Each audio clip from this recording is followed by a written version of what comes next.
नमस्कार दोस्तों, स्वागत है आपका एग्ज़ाम वॉरियर में। तो आज हम साइंस की क्लास नंबर 9 करने वाले हैं। इसमें हम आज विटामिन की कमी से होने वाले रोग और उनके स्रोत और उनके रासायनिक नाम के बारे में पढ़ेंगे। अब बात की जाए हिमाचल प्रदेश फॉरेस्ट गार्ड या फिर किसी अन्य परीक्षा की जिसमें साइंस सेक्शन के क्वेश्चन पूछे जाते हैं, तो ये टॉपिक काफ़ी इंपॉर्टेंट बन जाता है। तो चलिए इस टॉपिक को शुरू करते हैं। सबसे पहले हम पढ़ेंगे इनके रासायनिक नाम, विटामिन के रासायनिक नाम। सबसे पहले बात करते हैं विटामिन ए की। विटामिन ए का रासायनिक नाम है रेटिनॉल। विटामिन बी का रासायनिक नाम है थायमीन। विटामिन सी का रासायनिक नाम होता है एस्कॉर्बिक एसिड। विटामिन डी का रासायनिक नाम है कैल्सीफेरॉल। और विटामिन ई का रासायनिक नाम है टोकोफेरॉल। और विटामिन के का जो रासायनिक नाम है वो है फिलिक्विनॉन। अब देखिए कहीं पर ये फिलिक्विनॉन या फिर कहीं पर फिलोक्विनॉन होगा, तो आपने देख लेना है ऑप्शन में किस तरह से दिया हुआ है। अब बात करते हैं विटामिन बी की, क्योंकि विटामिन बी में हमारे पास बहुत से होते हैं, जैसे vitamin B1, बी2, B3, B5, B6. तो इनके रासायनिक नाम क्या होंगे? तो सबसे पहले बात करते हैं विटामिन बी1 की। विटामिन बी1 का रासायनिक नाम तो थायमीन ही रहता है। और बी2 का रासायनिक नाम होता है रेबोफ्लोविन। विटामिन बी3 का जो रासायनिक नाम है वो है निकोटिनेमाइड या नियासिन। विटामिन बी5 का रासायनिक नाम है पेंटोथेनिक अम्ल। विटामिन बी6 का रासायनिक नाम है पायरोडॉक्सिन। विटामिन बी7 का रासायनिक नाम है बायोटीन। और बी12 का रासायनिक नाम है साइनोकोबालामिन। तो इसे आपने ध्यान से पढ़ना है। अब बात करते हैं विटामिन बी और सी की। देखिए जो विटामिन बी है और विटामिन सी है ये जल में घुलनशील होते हैं। क्वेश्चन पूछा जा सकता है कि कौन सा विटामिन जल में घुलनशील नहीं होते? तो बी और सी के अलावा सभी घुलनशील नहीं होते। अगर क्वेश्चन पूछा जाए कि घुलनशील कौन कौन है, तो विटामिन बी और सी आपके जल में घुलनशील होते हैं। अब आप यहां पर देखोगे जो नेक्स्ट लाइन है वो है विटामिन बी और सी के अलावा बाकी जो भी बचते हैं जैसे ए, डी, ई बसा में घुलनशील होते हैं। अब क्वेश्चन ऐसा भी पूछा जा सकता है कि बसा में घुलनशील कौन से विटामिन होते हैं? तो जो बी और सी के अलावा जो भी विटामिन बचते हैं वो होते हैं बसा में घुलनशील। अब बात करते हैं विटामिन की खोज किसने की थी? तो विटामिन की खोज F.J. हॉपकिंस ने की थी, परंतु इसे विटामिन का नाम फुंक ने 1911 में दिया था। अब क्वेश्चन को घुमाकर पूछा जा सकता है, आपने क्वेश्चन ध्यान से पढ़ना है। अगर बात की जाए खोजकर्ता की कि खोजा किसने था, तो वो था F.J. हॉपकिंस ने। लेकिन विटामिन नाम किसने दिया? तो वो दिया था फुंक ने। और कब दिया था? 1911 में। यह सब आपने याद रखना है। नेक्स्ट लाइन की बात करते हैं। विटामिन ऊतकों में एंजाइम का निर्माण करते हैं।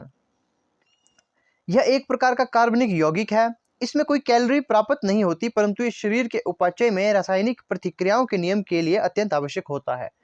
एक बार क्वेश्चन ऐसा पूछा गया था कि विटामिन में कैलोरी होती है, तो आपका आंसर होना चाहिए इसमें कैलोरी नहीं होती है।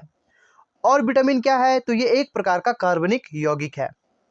विटामिन बी कॉम्प्लेक्स समूह में विटामिन बी5 और विटामिन बी7 भी होते हैं। विटामिन बी12 में कोबाल्ट पाया जाता है। क्वेश्चन पूछा जा सकता है कि किस विटामिन में कोबाल्ट पाया जाता है? तो विटामिन बी12 में कोबाल्ट पाया जाता है। विटामिन का संश्लेषण हमारे शरीर की कोशिकाओं द्वारा नहीं हो सकता एवं इसकी पूर्ति विटामिन युक्त भोजन से होती है। ये लाइन भी आपने इंपॉर्टेंट में मार्क कर लेनी है कि जो विटामिन का संश्लेषण है वो हमारे शरीर की कोशिकाओं द्वारा नहीं हो सकता है और इसकी पूर्ति विटामिन युक्त भोजन से होती है।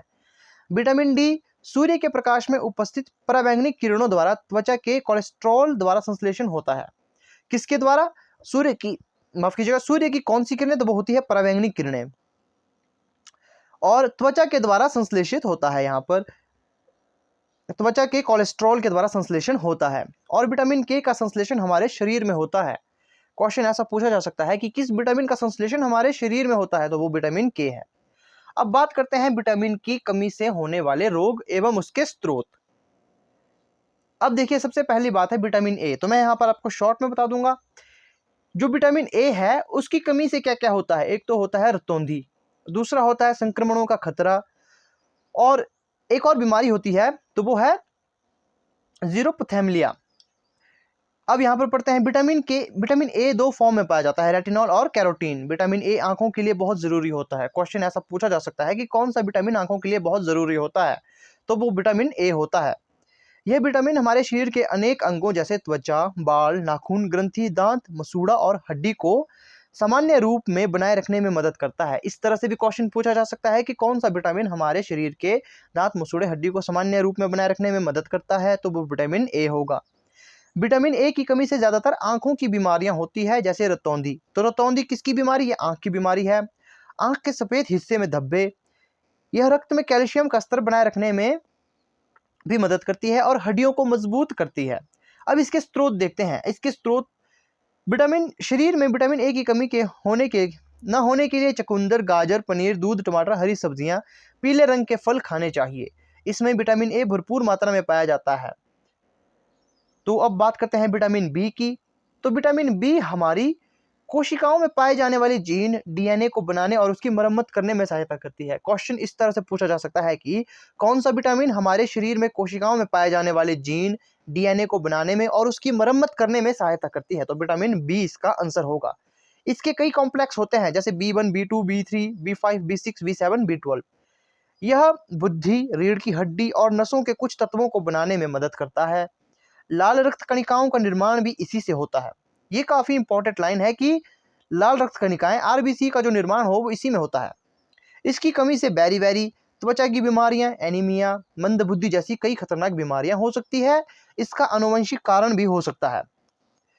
आंतों एवं वजन घटाने की सर्जरी कराना भी इसके लिए जिम्मेदार हो सकता है। शाकाहारी लोगों में इसकी कमी आम बात हो जाती है, क्योंकि यह विटामिन ज्यादातर जानवरों में पाया जाता है। अब इसके स्रोत की बात की जाए, अब जैसे कि इस लाइन में कहा था कि शाकाहारी लोग इससे ज्यादा पीड़ित होते हैं, इसका मतलब इसके जो स्रोत है वो ज्यादातर मीट, अंडा में पाया जाएगा, जैसे मछली, मीट, अंडा आदि में पाया जाता है। शाकाहारी लोग इसकी आपूर्ति दूध और इससे बने उत्पादों जैसे जमीन के अंदर उगने वाली सब्जियां, आलू, गाजर, मूली आंशिक रूप से पाया जाता है। तो ये लाइन आपने अंडरलाइन कर लेनी है। अब बात करते हैं विटामिन सी की। विटामिन सी शरीर की मूलभूत रासायनिक क्रियाओं में यौगिकों का निर्माण एवं उनका सहयोग करती है। क्वेश्चन ऐसा आ सकता है कि हमारे शरीर में मूलभूत रासायनिक क्रियाओं में यौगिकों का निर्माण किस विटामिन की सहायता से होता है? तो वो होता है विटामिन सी की सहायता से। तंत्रिकाओं तक संदेश पहुंचाना या कोशिकाओं तक ऊर्जा प्रवाहित करना आदि। अब देखिए, ये इसका इंपॉर्टेंट काम है, तंत्रिकाओं तक संदेश पहुंचाना या कोशिकाओं तक ऊर्जा प्रवाहित करना। क्वेश्चन ऐसा पूछा जा सकता है कि तंत्रिकाओं तक संदेश पहुंचाना या कोशिकाओं तक ऊर्जा प्रवाहित कौन सा विटामिन की सहायता से किया जाता है? तो वो विटामिन सी होगा। विटामिन सी मानव शरीर के सामान्य कामकाज के लिए आवश्यक है। यह एस्कॉर्बिक अम्ल होता है जो कि हर तरह से सिट्रिक फल में, जैसे नींबू, संतरा, मतलब जो खट्टे फल होंगे जैसे नींबू, संतरा, अमरूद, मौसमी आदि में पाया जाता है। विटामिन सी की कमी से स्कर्वी नामक रोग हो सकता है, जिसमें शरीर में थकान, मांसपेशियों की कमजोरी, जोड़ों और मांसपेशियों में दर्द, मसूड़ों से खून आना, टांगों में चकते पड़ने जैसी दिक्कतें हो सकती है। विटामिन सी की कमी से शरीर में छोटी छोटी बीमारियों से लड़ने की ताकत भी खो देता है शरीर, जिसका नतीजा बीमारियों के रूप में सामने आता है। अब इसके स्रोत देखते हैं। तो विटामिन सी खट्टे रसदार फल जैसे आंवला, नारंगी, नींबू, संतरा, बेर, कटहल, पुदीना, अंगूर, टमाटर, अमरूद, सेब, दूध, चुकंदर, चौलाई और पालक विटामिन सी के अच्छे स्रोत हैं। इसके अलावा दालों में भी विटामिन सी पाया जाता है। विटामिन के वसा में घुलनशील होते हैं। तो ये विटामिन सी विटामिन के वसा में घुलनशील होते हैं। इसकी कमी से रक्त का थक्का बनना, जमना बंद हो जाता है। अब बात करते हैं विटामिन डी की। तो विटामिन डी का सबसे अच्छा स्रोत ये तो सब जानते हैं कि सूर्य की किरणें हैं। हमारे शरीर की खुली त्वचा सूरज की अल्ट्रावायलेट किरणों से संपर्क में आती है, तो ये त्वचा में अवशोषित होकर विटामिन डी का निर्माण करती है। अगर सप्ताह में 2 बार 10 से 15 मिनट तक शरीर खुली त्वचा पर सूर्य की अल्ट्रावायलेट किरणों पर पड़ती है, तो शरीर में विटामिन डी की पूर्ति हो जाती है। तो ये भी आपने याद रखना है। जरूरी नहीं है कि आप हर दिन धूप के सामने या फिर धूप के सामने अपनी त्वचा को लाए। तो इसमें कहा गया है कि सप्ताह में 2 बार 10 से 15 मिनट। अब देखिए, विटामिन डी की कमी से क्या कौन कौन से रोग हो सकते हैं? तो इसकी कमी से हड्डियां कमजोर हो जाती है, हाथ और पैर की हड्डियां टेढ़ी भी हो सकती है। मोटापा बढ़ने के साथ ही शरीर में विटामिन डी का स्तर कम हो जाता है। जैसे लोग मोटापे जैसी बीमारी से ग्रसित हैं, उन्हें विटामिन डी की कमी को पूरा करने के साथ साथ मोटापे को भी कम करना चाहिए। अब इसके स्रोत, तो इसका सबसे अच्छा स्रोत तो सूर्य है। इसके अलावा दूध, अंडा, चिकन, सोयाबीन, मछलियों में भी विटामिन डी पाया जाता है। अब बात करते हैं विटामिन ई की। तो विटामिन ई शरीर के रोग प्रतिरोधक क्षमता मजबूत बनाए रखने में, शरीर को एलर्जी से बचाए रखने में, कोलेस्ट्रॉल को नियंत्रित रखने में प्रमुख भूमिका निभाता है। अब देखिए, विटामिन ई काफी इंपॉर्टेंट है। इंपॉर्टेंट कैसे है? विटामिन ई शरीर में रोग प्रतिरोधक क्षमता मजबूत बनाए रखने में सहायक होती है। तो क्वेश्चन ऐसा पूछा जा सकता है कि विटामिन कौन सा विटामिन शरीर में रोग प्रतिरोधक क्षमता बनाए रखने में मदद करता है? तो वो विटामिन ई है। विटामिन ई वसा में घुलनशील विटामिन है। देखिए वसा में घुलनशील ई है, बी और सी को छोड़कर सभी वसा में घुलनशील होते हैं। यह एक एंटीऑक्सीडेंट के रूप में भी कार्य करता है। इसके 8 रूप होते हैं। इसकी कमी से जनन शक्ति में कमी आ जाती है। इसके स्रोत अंडे, सूखे मेवे, बादाम, अखरोट, सूरजमुखी के बीज, हरी पत्तेदार सब्जियां, शकरकंद, सरसों में पाया जाता है। इसके अलावा विटामिन ई वनस्पति तेल, गेहूं, हरे साग, चना, जौ, खजूर, चावल में भी पाया जाता है। देखिए स्रोत को जो पूछने की आशंका हो वो बहुत कम रहती है। ज्यादातर क्वेश्चन इनके बीमारियों से और इनके रासायनिक नामों से पूछे जाते हैं। अब बात करते हैं विटामिन के की, जिसको कि फिलोक्विनोन या फिर फिलिक्विनोन कहा जाता है। तो इसका जो काम होता है वो, इसकी जो मेन कार्य होता है वो रक्त का थक्का बनाना। अगर जैसे इसकी कमी से कौन सा रोग होता है, तो इसकी कमी से होता है रक्त का थक्का ना बनना। अब इसके स्रोत क्या क्या होते हैं? तो इसके जो स्रोत होते हैं वो होते हैं टमाटर, हरी सब्जियां, और ये आंतों में भी उत्पन्न होता है। ये क्वेश्चन काफी इंपॉर्टेंट बन जाता है कि विटामिन के, कौन सा विटामिन है जो आंतों में भी उत्पन्न हो जाता है? तो वो है विटामिन के। और इसकी कमी से होने वाला रोग कौन सा है? वो है रक्त का थक्का ना बनना, जिसके कारण आपकी ब्लीडिंग होती रहेगी। तो ये थी आज की वीडियो। आई होप आपको आज की वीडियो पसंद आई होगी। अगर इसमें कोई मैंने इन्फॉर्मेशन गलत बताई है तो मुझे कमेंट करके जरूर बताएं, ताकि मैं उसे सुधार सकूं। और अगर वीडियो अच्छी लगी होगी तो इसे आपने लाइक और शेयर जरूर करना है, और चैनल को जरूर सब्सक्राइब करें ताकि ऐसी वीडियोस आप तक पहुंच सके। तो मिलते हैं आपसे नेक्स्ट वीडियो में।